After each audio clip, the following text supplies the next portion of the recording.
Janasena 22వ ward corporator పీతల మూర్తి Yadav comments. రాష్ట్రంలో ఎన్నికలు పండుగ వాతావరణంలో జరిగాయి. ప్రజలు ఓటింగ్ శాతం పెరిగింది. ఇతర రాష్ట్రాల నుంచి కూడా పెద్ద ఎత్తున యువత వచ్చారు. 81% పోలింగ్ జరగడం రికార్డు. చిత్తూరులో చెవిరెడ్డి భాస్కర్ రెడ్డి వర్గీయులు నాని మీద దాడి చేయడం హేయనీయం. భాస్కర్ రెడ్డి పూజల పేరిట జగన్ కోసం సంక్రాంతి, ఉగాది, దీపావళి స్వీట్లు వేసి భారతమ్మను మచ్చిక చేసుకున్నారు. విశాఖలో 1000 కోట్లు అక్రమంగా దోచుకున్నారు. ఋషికొండ తవ్వకాలు మట్టి భాస్కర్ రెడ్డికి చెందిన సిడిఇసి కంపెనీకి తరలించారు. ఈ కంపెనీ జగన్ ఇంట్లో ఇంటీరియర్ డెకరేషన్ చేశారు. పెందుర్తి గుర్రంపాలెం పేదల భూములు 2500 ఎకరాల్లో నాన్ అని రాయించి అక్రమంగా 700 కోట్ల విలువ గల మట్టి తరలించారు అని అన్నారు. ఈ మీడియా సమావేశంలో జనసేన కార్పొరేటర్ పీతల మూర్తి యాదవ్ మరియు పోతు వెంకట ప్రసాద్ పాల్గొన్నారు. ఉత్తరాంధ్ర సీఎంగా వ్యవహరించినటువంటి విజయసాయి రెడ్డి యొక్క ముఖ్య అనుచరుడు. తాడేపల్లి ప్యాలెస్ లో భారతమ్మకి ప్రియ శిష్యుడు. ఇంతకాదు పరమాణు ఫార్మా కంపెనీలో వచ్చేటువంటి రసాయన వ్యర్థాలు ఏవైతే ఉంటాయో ఆ రసాయన వ్యర్థాలు కూడా 100 కోట్ల రూపాయలు దగ్గరనుకున్నటువంటి వ్యక్తి. వీళ్ళు ప్రభుత్వం ఉన్నప్పుడు దోచుకోవడమే కాకుండా ఒక సామాన్యంగా గుమస్తా ఉద్యోగం దగ్గర నుంచి ఈ స్థాయికి 100 కోట్ల రూపాయలు 1000 కోట్ల రూపాయలు పడగలిగిన చెవిరెడ్డి భాస్కర్ రెడ్డి విశాఖ వచ్చి విశాఖలో 1000 కోట్ల రూపాయలు దందాలు పాల్గొనడం ఏదైతే ఉందో ఈ మొత్తం వ్యవహారం మీద మరి 18 రోజుల్లో పూర్వీ ప్రభుత్వం ఏర్పడిపోతా ఉంది. మేము మా అధినాయకుడు పవన్ కళ్యాణ్ గారికి పూర్తి స్థాయి ఆధారాలతో నివేదిస్తాము.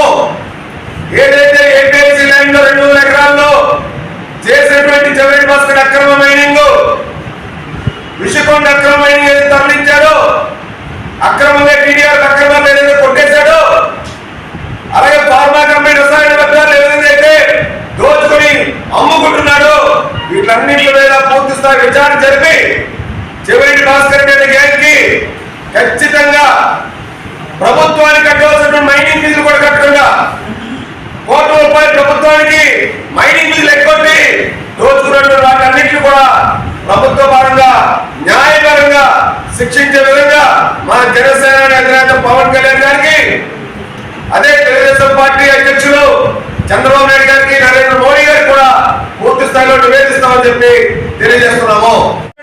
గ్రావెల్ తరలించేసి 100 కోట్ల రూపాయలు ఋషికొండ గ్రావెల్ ని తగనమ్ముకున్నటువంటి వ్యక్తి ఈ చెవిరెడ్డి భాస్కర్ రెడ్డి. అక్కడితో ఆగడమే కాదు, ఆ డిఈసి కంపెనీ భాగస్వామ్యం కాదు, అదే డిఈసి కంపెనీ తాడేపల్లి ప్యాలెస్ కి ఇంటీరియర్ మొత్తం కోట్ల రూపాయలు వెచ్చించి ఖర్చు పెట్టి చేసినటువంటి కంపెనీ. చెవిరెడ్డి భాస్కర్ రెడ్డి జగన్మోహన్ రెడ్డి ఇంటికి ఇంటీరియర్ డిజైన్ చేసినటువంటి పని.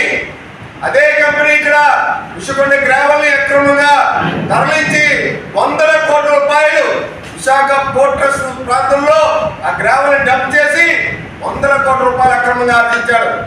అక్కడ ఆగలేదు. చెవిరెడ్డి భాస్కర్ రెడ్డి పెందుర్తిలో గుర్రంపాలెం ఏదైతే ఉందో ఆ గుర్రంపాలెంలో ఏపీఐసి చెందినటువంటి పేద రైతుల దగ్గర తీసుకున్నటువంటి ల్యాండ్స్ ఏవైతే ఉన్నాయో ఇండస్ట్రీస్ కోసం 200 ఎకరాలు ఏపీఐసి ల్యాండ్స్ లో నాట్ ఫిట్ ఫర్ ఇండస్ట్రీస్ అని చెప్పి వాళ్ళ జిల్లా చెందినటువంటి ఏపీఐసి చైర్మన్ ఉన్నటువంటి రోజా గారితో నాట్ ఫిట్ ఫర్ ఇండస్ట్రీస్ అని చెప్పి రాయించి 200 ఎకరాల ఏపీఐసి ల్యాండ్ లో అక్రమంగా కొన్ని లక్షల క్యూబిక్ మీటర్ల గ్రావెల్ తరలించేసి సుమారు 700 కోట్ల రూపాయలు దోపిడీకి పాల్పడినటువంటి దుర్మార్గమైన వ్యక్తి ఈ చెవిరెడ్డి భాస్కర్ రెడ్డి. సాక్షాత్తు మధురవాడ పక్కన పాలనలో సర్వే నెంబర్ 2లో మేము చెప్పాం, కంప్లైంట్ కూడా చేశాం జీవీఎంసీ కమిషనర్కి, ప్రిన్సిపల్ సెక్రటరీకి.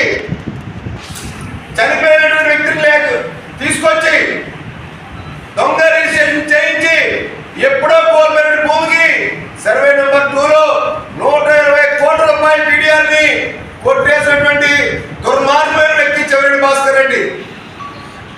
అంటే కేవలం విశాఖలోనే 1000 కోట్ల రూపాయల పైగా చెవిరెడ్డి భాస్కర్ రెడ్డి అక్రమంగా దోచుకున్నాడన్నది ఇవాళ తేటతెల్లమైంది. విముక్తి చేయాలన్న సదుద్దేశంతో మా జనసేన పార్టీ అధ్యక్షులు శ్రీ పవన్ కళ్యాణ్ గారు సంకల్పించిన ఒక మహాయజ్ఞం అనండి, ఒక త్యాగం అనండి, ఒక బాధ్యత కలిగిన ఒక రాష్ట్ర నాయకుడిగా బీజేపీ, తెలుగుదేశం, జనసేన పొత్తు ప్రక్రియతో మన జరిగిన సార్వత్రిక ఎన్నికల్లో ఒక అద్భుతమైన ప్రజాస్పందనకి పవన్ కళ్యాణ్ గారికి ఇక్కడ ప్రజలందరూ చేయజేయబడుతున్నారు. చంద్రబాబు గారి నాయకత్వాన్ని, మోడీ గారి నాయకత్వాన్ని బలపరుస్తూ ఇవాళ పవన్ కళ్యాణ్ గారు తీసుకున్న నిర్ణయం ఎంత ఆమోదయోగ్యమైందో ఎన్నికల తర్వాత ప్రజలు అర్థం చేసుకున్నారు. దీని ఉదాహరణ, మన పోలింగ్ జరుగుతున్నప్పుడు ఇతర రాష్ట్రాల నుండి, ఇతర దేశాల నుండి ఎక్కడెక్కడ ఉన్న వాటిని కూడా వారి వారి స్థానాలు చేరుకుని చాలా ఉత్సాహంగా, ముఖ్యంగా మేము అనకాపల్లి గ్రామీణ ప్రాంతంలో చోళవరం లాంటి మారుమూల ప్రాంతాల్లో తిరుగుతున్నప్పుడు వేల సంఖ్యలో బారులు తీరి స్వచ్ఛందంగా ఏదో ఒక మార్పు తీసుకురావాలి, ఈ ప్రభుత్వాన్ని గది దింపాలి, ఈ దుర్మార్గాన్ని అరికట్టాలన్న ఒక ఆలోచనతో వారు చేసిన ఈ ప్రయత్నం అల్లర్లకు అడ్డుకట్ట వేయడంలో ప్రభుత్వం, పోలీసులు పూర్తిగా వైఫల్యం చెందనున్న విషయం కనబడతా ఉంది. రాష్ట్రంలో పోలింగ్ జరిగిన 2 రోజుల తర్వాత కూడా మరి జరిగినటువంటి అల్లర్లకు పరిణామాలు వార్తలు ఎవరిది చెప్పవలసినటువంటి ఆవశ్యకత ఉన్నది.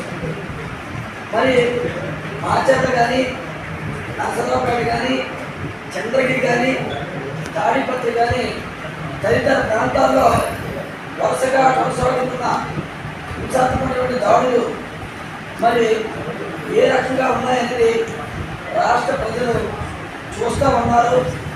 ఆ ప్రాంతాల్లో శాంతి భద్రతలు పూర్తిగా క్షీణించి విఫలం జరిగింది. అసలు ప్రభుత్వ చర్యలు తీసుకోవడంలో పూర్తిగా విఫలమైందా, లేదా నిఘా వర్గాల సమాచారం ముందుగా లేదా, పోలీసు బందోబస్తు చర్యలు లోపం స్పష్టంగా కనబడుతున్నది రాష్ట్రంలో. అసలు చంద్రగిరి టీడీపీ అభ్యర్థి పులపర్తి నానిపై ఈవీఎంల దగ్గర భద్రపరిచినటువంటి స్ట్రాంగ్ రూమ్ల వద్ద మారణ విధాలతో దాడి చేయడం అనేది చాలా శోచనీయమైన విషయం. దీన్ని తెలుగుదేశం పార్టీ, అలాగే రాష్ట్ర ప్రజలు కూడా, జనసేన పార్టీ, బీజేపీ పార్టీ కూడా తీవ్రంగా ఖండిస్తూ ఉంది. అసలు ఈ రాష్ట్రంలో ప్రధానంగా హింసాత్మక ఘటనలు జరగడానికి ఈసీ మాత్రం సీరియస్గా చర్యలు తీసుకోవాలి. పోలింగ్ తర్వాత హింస నియంత్రించడంలో వైఫల్యాలకి కారణాలు కూడా స్పష్టంగా తెలుసుకోవాలి. అసలు ఈ హింసకు బాధ్యులు ఎవరనే విషయం కూడా స్పష్టంగా తెలుసుకొని ఈ బాధ్యులందరికీ కూడా కఠినంగా శిక్షించాలని మరి తెలుగుదేశం పార్టీ, బీజేపీ, జనసేన కూడా మరి స్పష్టంగా ఈ ప్రశ్నల ద్వారా తెలియజేసుకున్న బాధ్యులు ఎవరైనా సరే వారిని అందరినీ కూడా కఠినంగా శిక్షించాలి. రాష్ట్రంలోని కూటమి గెలుస్తుందని తెలిసే ఈ రాష్ట్రంలో ఉన్నటువంటి రౌడీ లోకల్ని ఈ వైసీపీ వాళ్ళు ప్రోత్సహించి ఇటువంటి చర్యలకు శ్రీకారం చుడతా ఉన్నారు. ఇదంతా కూడా ప్రజలు గమనిస్తూ ఉన్నారు. రానున్న రోజుల్లోని మీకు సరైన పొరపాటు ఈ ప్రజలే తెలియజేస్తారని మీ ద్వారా నేను తెలియజేసుకుంటాను. అందరూ మొత్తం కూటమంతా కూడా బీజేపీ, జనసేన, తెలుగుదేశానికి మద్దతుగా చాలా పెద్ద ఎత్తున అందరూ పాల్గొంటారు. చాలా ఇష్టాసారంగా మాట్లాడటం జరుగుతుంది. ఆయన 3 పెళ్లి చేసుకున్నారు, ఏంటి అది ఇది అన్నారు. కుటుంబం అంతా వచ్చి నిలబడి పవన్ కళ్యాణ్ కుటుంబం మొత్తం వేరైపోయి ఇష్టాసారంగా వాళ్ళ చెల్లి ఉన్నారు, జగన్మోహన్ రెడ్డి గారి చెల్లి, ఆవిడే బయటకు వచ్చేసారు. చెల్లెలు వ్యతిరేకించారు, కుటుంబం లేదు. ఆయన ఇష్టాసారంగా మాట్లాడుతూ పార్టీని ఏదో మమ్మల్ని అంటానికి ట్రై చేశారు. కానీ మొత్తం పిఠాపురంలో అయితే మా అధ్యక్షుడు పవన్ కళ్యాణ్ భారీ మెజార్టీతో గెలవడం జరుగుతుంది.